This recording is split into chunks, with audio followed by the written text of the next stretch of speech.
And then we have the engineer who's been driving this crazy train when it comes to immigration, Trump's Deputy Chief of Staff, Stephen Miller, Trump's other little penis. Stephen Miller, he is said to be the architect who's responsible for many of Trump's subhuman immigration policies. He also called the incident domestic terrorism. Now, the writer Michael Wolff, who has multiple books about Trump, had an interesting story on his Substack today. He said back in 2017, Steve Bannon introduced him to Stephen Miller, who was a young guy working for Steve Bannon, by saying, now this is a real fascist.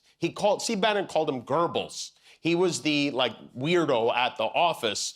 Miller, by the way, grew up here. He went to Santa Monica High School. He actually got a copy of the high school yearbook the year Stephen Miller went. It's very interesting. We have some photos. He was voted most outspoken, which is, I think, a nice way of saying most punchable. That's him in the jacket. Here he is posing. That's a high school student, by the way. That's, look at that hair. You know what? This might be a Lex Luthor type situation. Like, he went into a Taco Bell, he got splashed by a scalding hot Gordita Supreme and burned off his hair, and he declared war on Latinos for the rest of his life.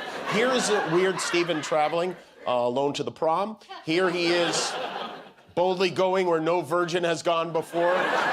You'd think a guy who dressed up in a Star Trek costume would have more tolerance for aliens, but I guess not.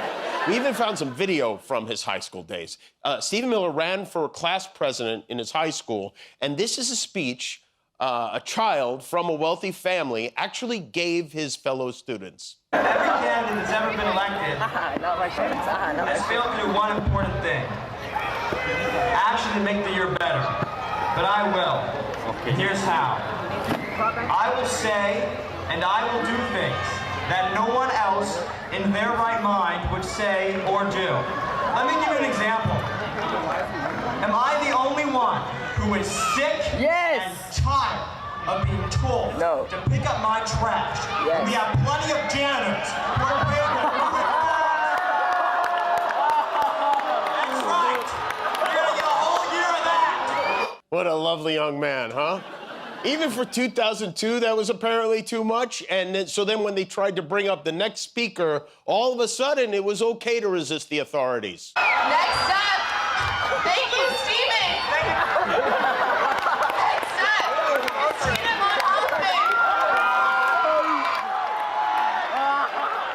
This is crazy.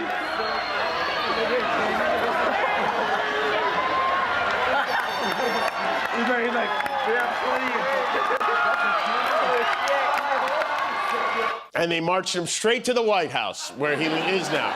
So he's always been like this. And you can read all about it in his new memoir, Born a Douche. I'll get you a copy for your birthday, Guillermo. Oh, thank you, thank you.